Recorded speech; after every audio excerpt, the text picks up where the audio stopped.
got 4 little kids. I definitely don't do it right all the time.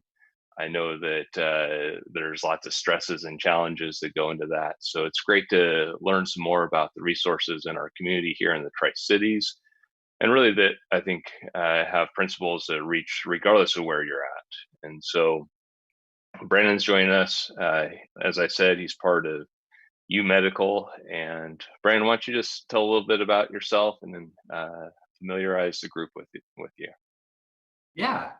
Well, first of all, Corey, thanks for having me. I'm super excited for our discussion tonight. I try and jump at any chance I get to talk about fatherhood and all that kind of stuff because it's something that I'm passionate about as well. I've been married for 7 years.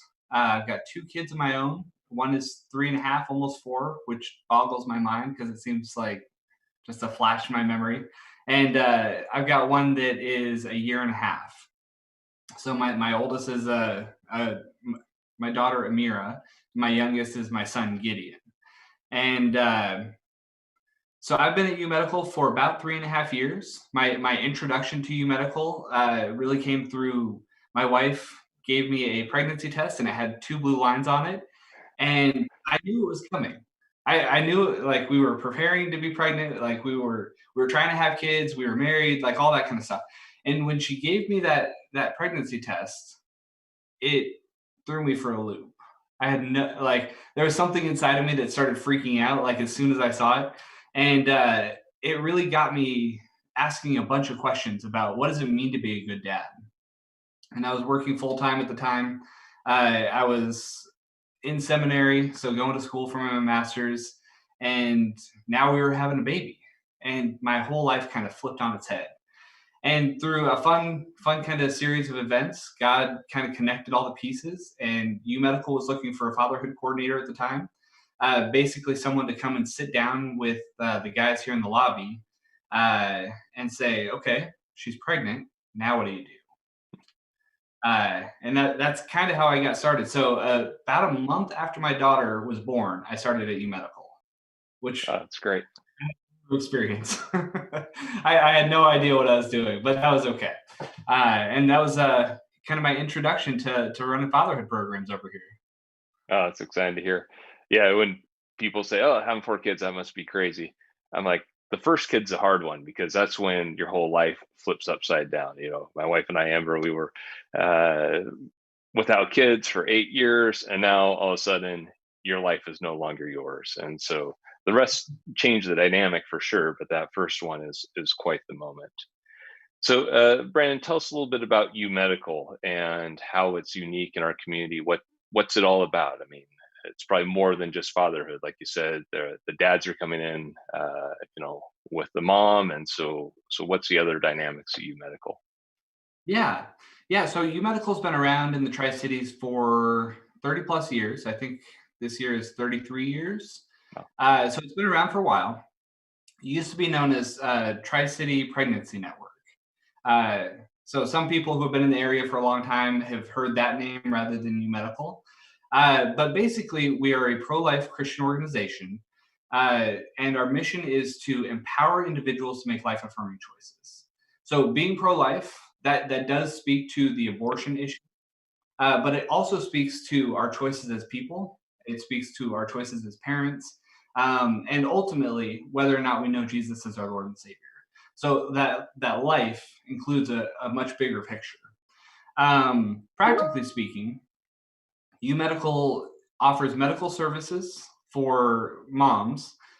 So free pregnancy tests, free ultrasounds, low cost STI, which is sexually transmitted infection tests for anybody in the community. And then the fatherhood program would be the other side of that. So after baby's born, mom and dad can come in and take part in the learning and earning program, which is basically an education program where the parents can earn monopoly money to buy baby clothes and diapers and wipes and all those things that are very expensive when you first have your kid, when your life's kind of doing that transition. So it kind of helps offset that cost at the same time as you're learning about pregnancy, breastfeeding, labor and delivery, parenting in that first year of baby's life. And every week kind of meeting with someone as you're navigating pregnancy, as you're navigating that first year parenting. Um, so in a nutshell, that's what U Medical is. And the fatherhood program is really kind of an addition to all of that in the past 4 or 5 years. They noticed as they were doing the pregnancy tests and ultrasounds that there was a bunch of weird dudes sitting out in the lobby, kind of playing on their phone, disconnected from everything. Like And really uncomfortable guys. yeah, they're sitting there awkwardly bouncing. And they realized, this is the other half of the pregnancy. That like mom is definitely going to make a decision. Every mom's got three choices when it comes to a pregnancy: to parent, to adopt, and to abort. Uh, but dad has a say in that. Whoever the dad is, he influences that decision to a great extent.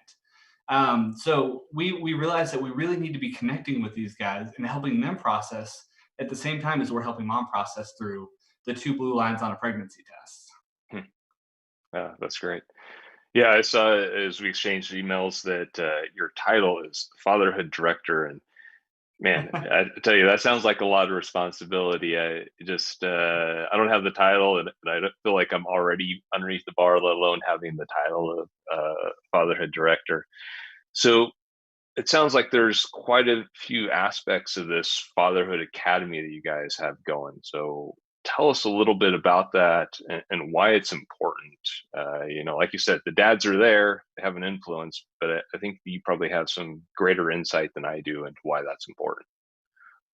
Yeah. So first of all, nobody I don't think really feels qualified for being a dad uh, at all times. I think one of the biggest shocks to me was I was reading through a bunch of fatherhood research and stuff like that when I first started, and I came across this statistic that really just like branded itself in my brain. And it said that over half of all fathers feel replaceable, Hmm. which just blew my mind. Right. So they did this big national phone interview, and they asked dads across the nation, "Do you feel replaceable?" And the answer over half the time was yes.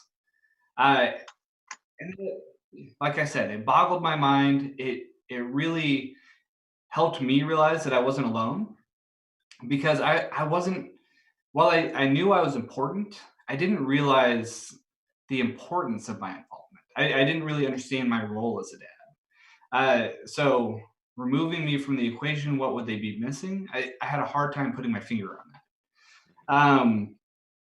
So as far as the Fatherhood Academy, in normal times, we run the Learning and Earning program. We've got guys who are here in the clinic who are helping meet with the dads as they're coming in for the Learning and Earning sessions. We run 24/7 Dad, which is an evidence-based program.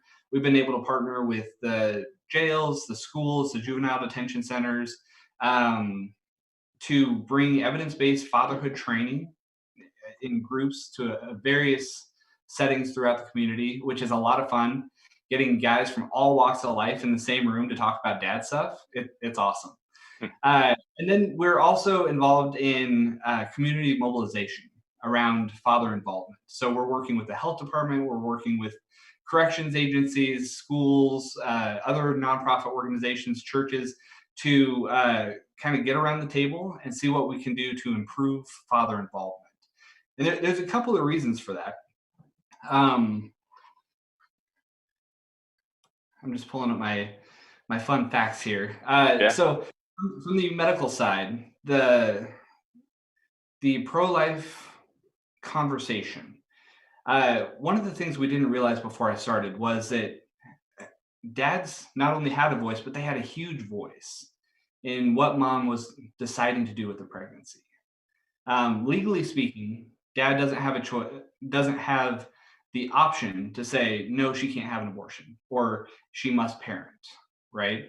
Um, but 38% of the women who go through with an abortion say the dad was the most influential factor in that decision.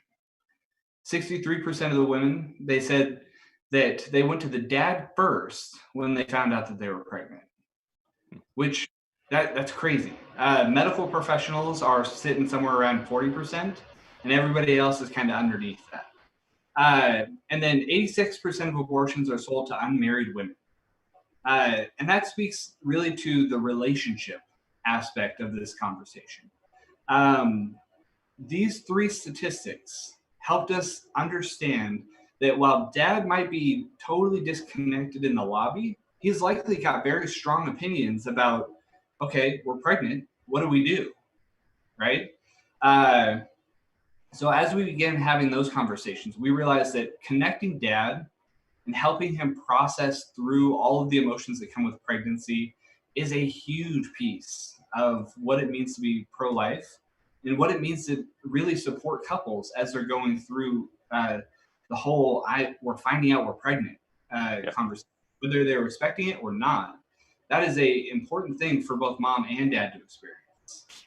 um,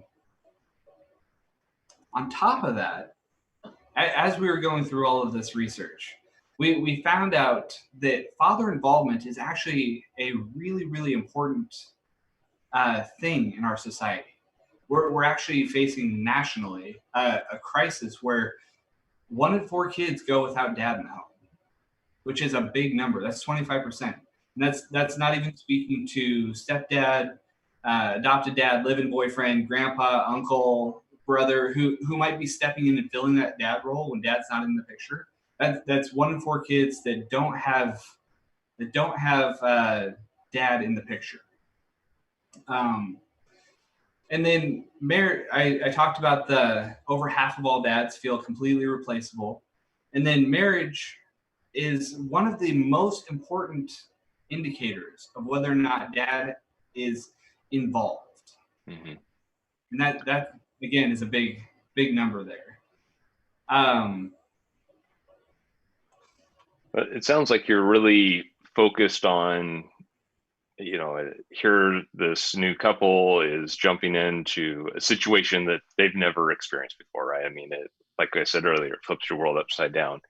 So you're helping give context to help them feel some control, right? We've all, in the current crisis going on right now, we've all had a sense of loss of control in different ways. And so, this is on a greater scale, and, it's awesome that you guys are there as a support mechanism in that.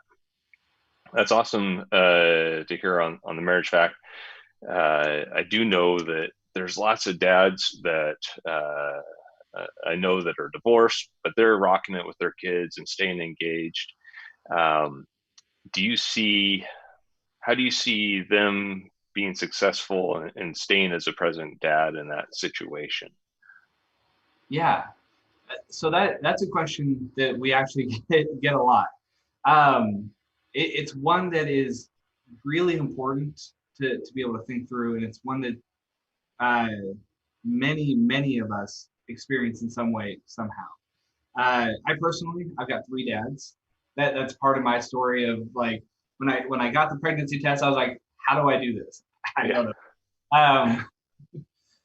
And so for me, thinking through marriage, both on a spiritual level and a research level, is really important.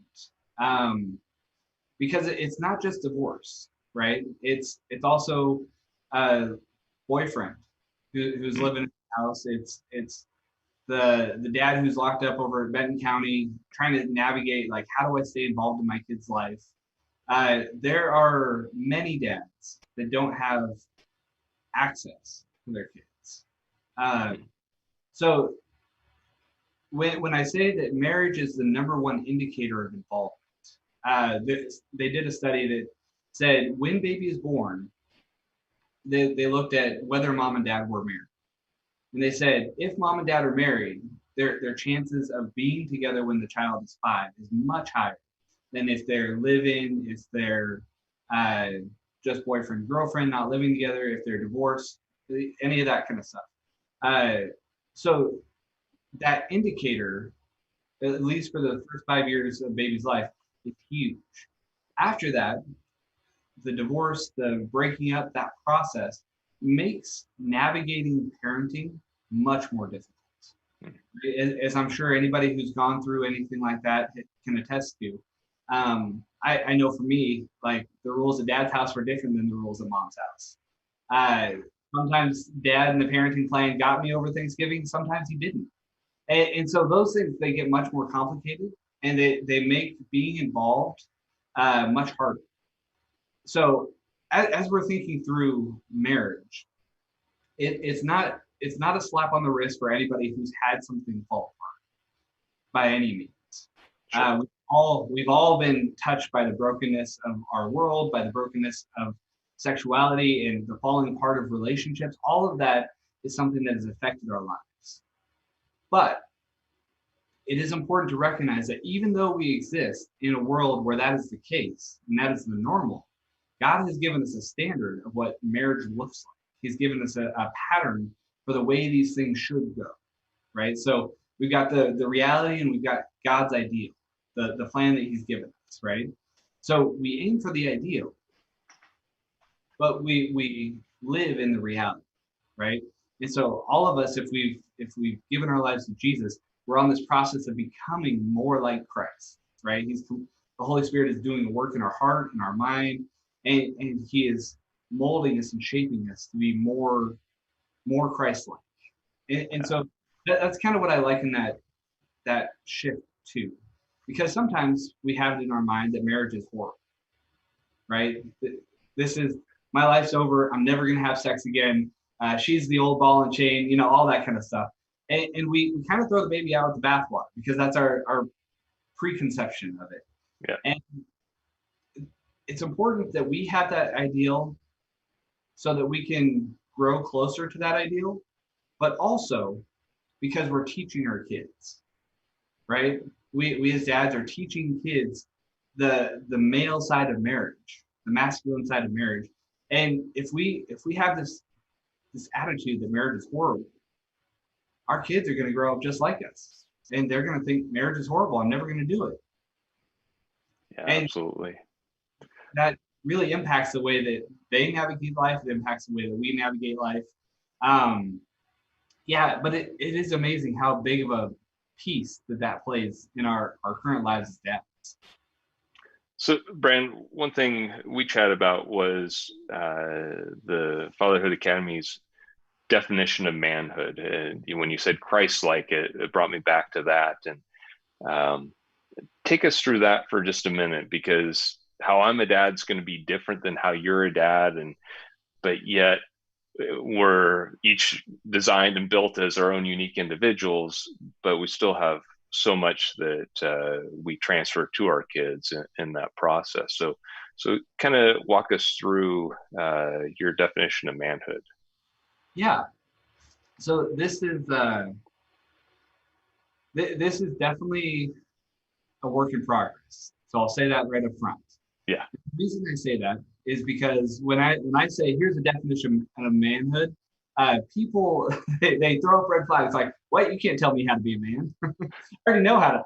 Uh, but the reality is if we ask 15 guys on the street what it means to be a man, we're probably going to get 15 different answers, right?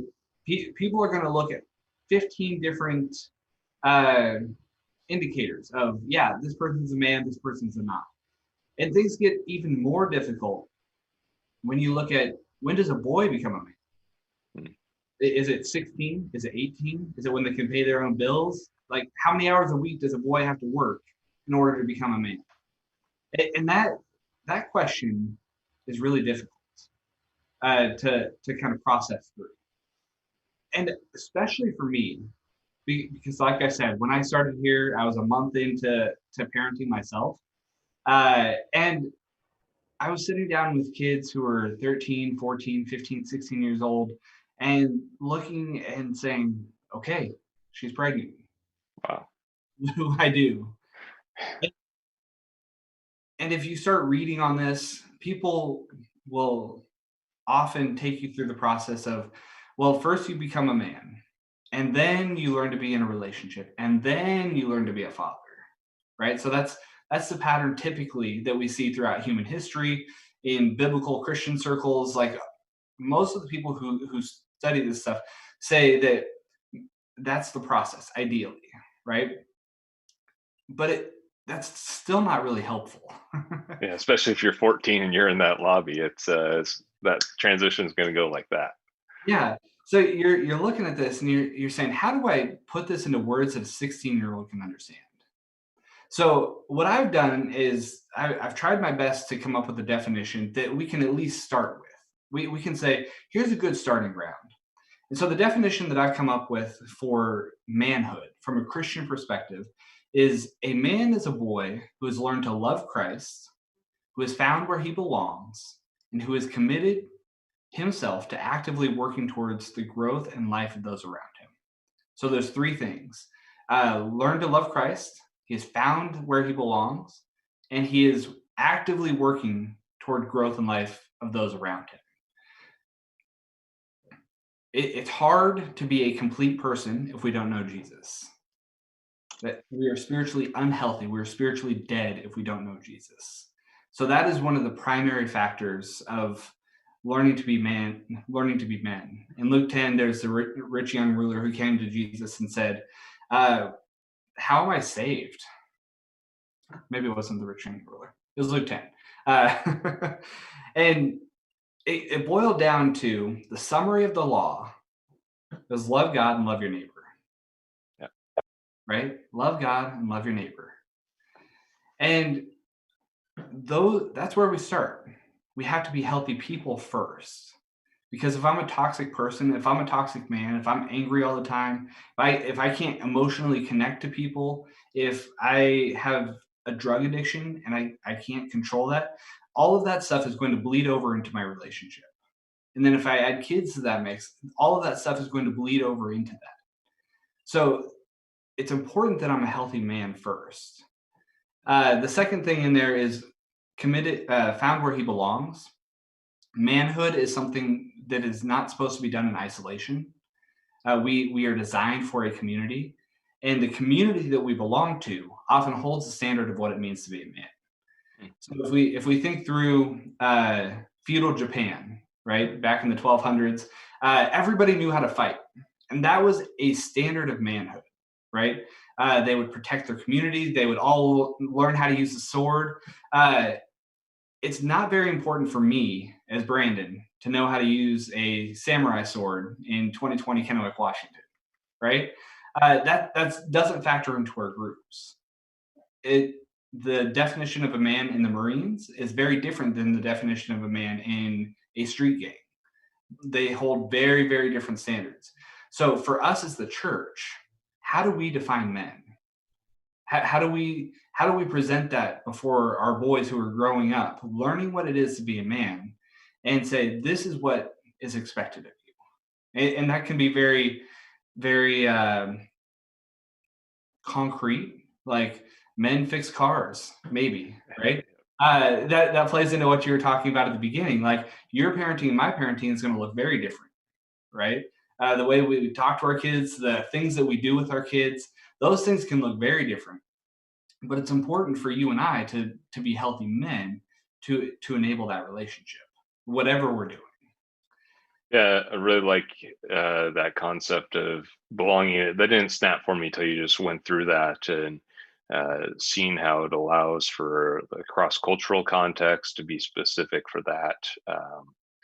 And really with that piece of focusing on others outside of us, right, is that you make a transition also in manhood to almost a selflessness focus, which is, my opinion, key to being a good father. Right? Is yeah, you have to put the needs of the kids in front of yours, um, which I don't always do perfectly, but that's definitely part of that journey that I heard you say. So Yeah, it's funny because we learn to be men, and then we get into a relationship. And that relationship tends to magnify our selfishness. Is the way that I like to say it. It magnifies the fact that sometimes I want to watch my show. Sometimes I don't want to take out the trash. Like sometimes I want to do like my stuff, right? But you're learning to do life as a couple. And then you add kids to that mix. And I definitely don't want to get up at 3 o'clock and play with a poopy diaper. Like that is not something that I want to do. And it magnifies that selfishness. It magnifies those things even more. like being a dad is amazing, but it is definitely a refining process. Yeah, especially when you have a 1.5-year-old at home. I'm thankful that my youngest is turning 5 here in a couple of months, and I'm past diapers. No diapers in this house. So yeah, but it definitely creates other pressures on being a dad when you have that going on. Yeah, he figured out that he wants to try biting this morning. So that's his new Oh thing. We're, yeah, we're having we'll pray for you. Um, so Brandon, tell us a little bit. So you have these people coming in, going through this experience.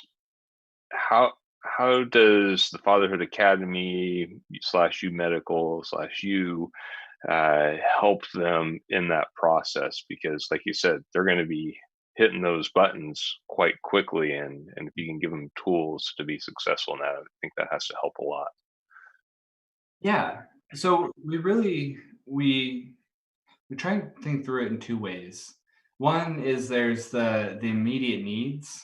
Sometimes there's unemployment, underemployment. Sometimes there's, hey, I need a place to live. So we try and connect them to resources while at the same time providing the immediate, I need someone to talk to kind of kind of stuff. A lot of times that transitions into I need information. And so we try and walk with the guy through our services, through all the stuff that we've developed for dads, and meet them where they're at as far as what their felt need is.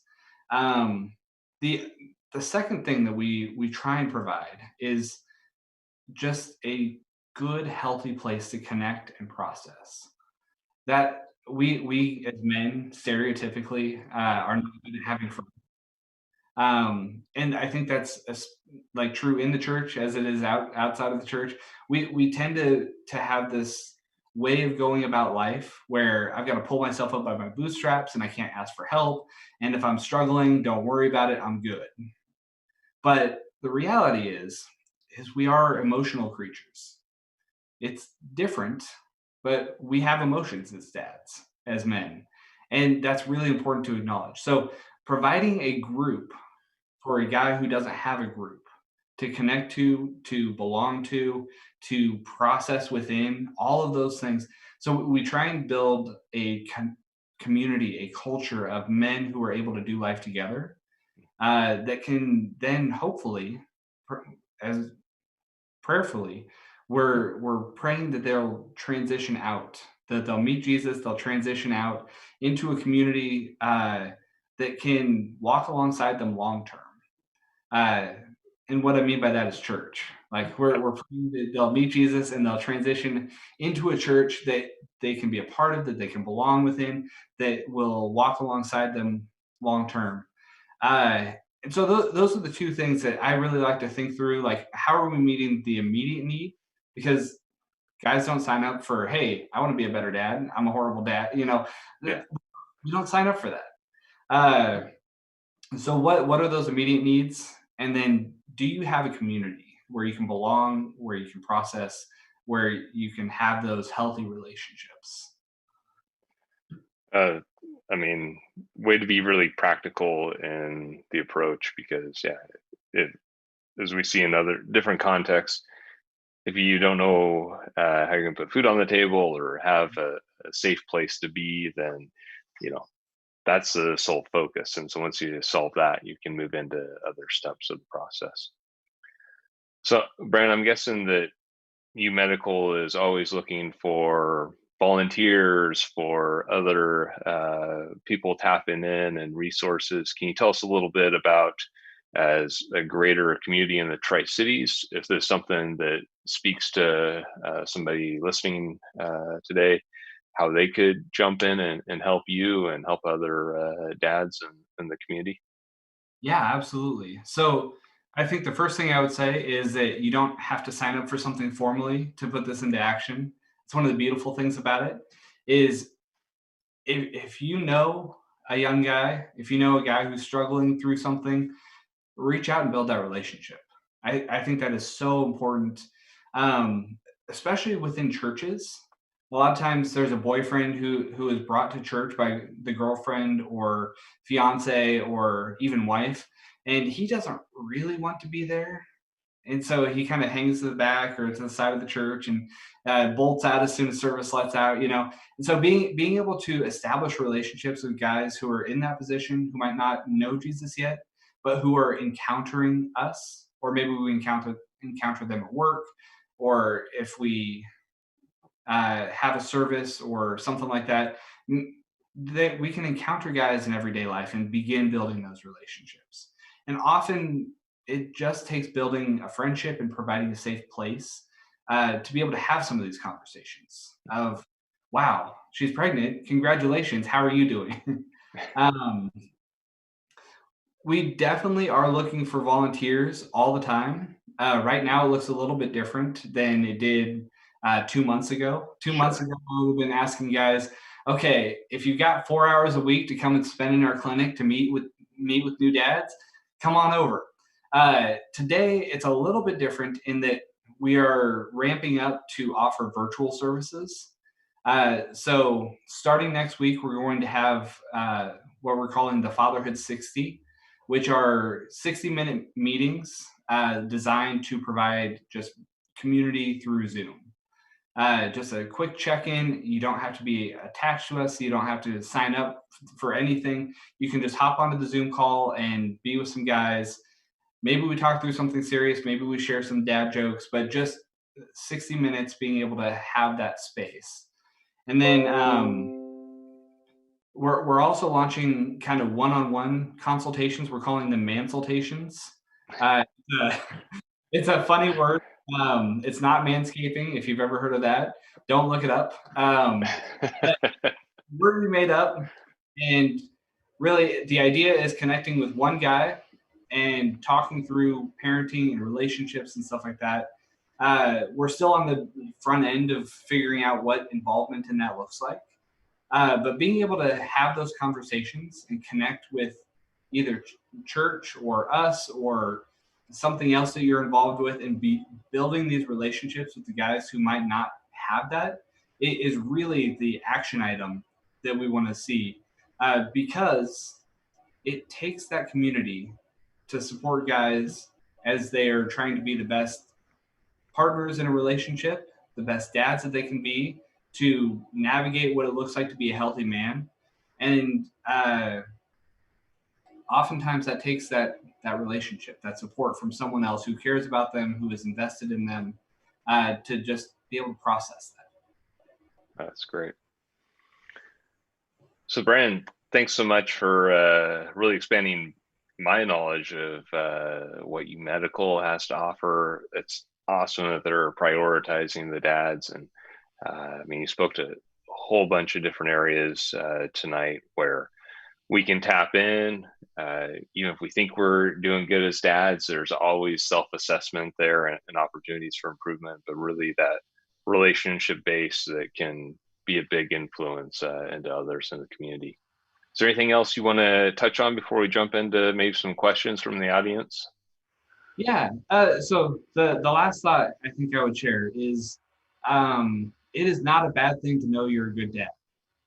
I think a lot of guys, they struggle with, am I doing enough? Am I like, am I good enough? Am I dad enough? Like all of that stuff, right? That I think for us men in our society, that is a big voice in the back of our head. And it's not a bad thing to look and say, you know what? I'm doing a good job. That's okay. Or I'm doing the absolute best that I can. Or even I need to improve in this area. All of those things are good. Uh, Being self-aware as men, as husbands, as fathers, being self-aware is an important skill. So being able to say, I am a good dad, that's awesome. Saying I need to grow in this area, that's awesome. Uh, but it's important that we don't beat ourselves up as well. If I have room to grow, it's not a, bad Brandon. Yeah. It, uh, okay, there's something in my life that I need to improve. But if I'm there, if I'm involved with my kids, if I'm working in my relationship, if I'm improving myself as a man, those things are important and they shouldn't be undervalued. That's great. I appreciate that positive thought, Sharon. So one of the questions would be any great books or blogs. I mean, I don't even, I'll get the term wrong used for your man consultation thing. Uh, so not everybody might sign up for that, but is there something that you point people to that maybe we can access online? Yeah. So I think I'll share one book and one podcast with you. That'd be Uh, great. favorite book. Uh, I just recently read it right now. Is by David Murrow, and it's called The Map. The map. Okay. It's awesome. So it's about the journey to masculinity, the journey to manhood, and he argues that there's three stages: the stage of submission, like learning to submit, and part of that is learning to submit to Christ, and then the journey of strength, and then the journey of sacrifice. And I thought those were amazing concepts to think through. And it's a really engaging read. The first half is kind of fiction illustrating his points. And then a podcast, one of my favorite podcasts on anything masculine is The Art of Manliness. They've got all sorts of fun authors on there thinking through a huge variety of stuff. So that's not a podcast I would go to and listen from episode one all the way through. There's hundreds of episodes, but really like browsing through the various topics and saying that one applies to me, that one applies to me, and listening to what the experts are saying on parenting or how to build a fort, how to survive in the wilderness, how to fix, all those stereotypical man things, as well as like Greek philosophy and church and like all that kind of stuff. But It's a fun podcast. yeah, that sounds like fun. I tell you, my podcast consumption has gone down the toilet though because I'm not in the car or driving, which has its benefits. But when we get back, I'll add that to my favorites list.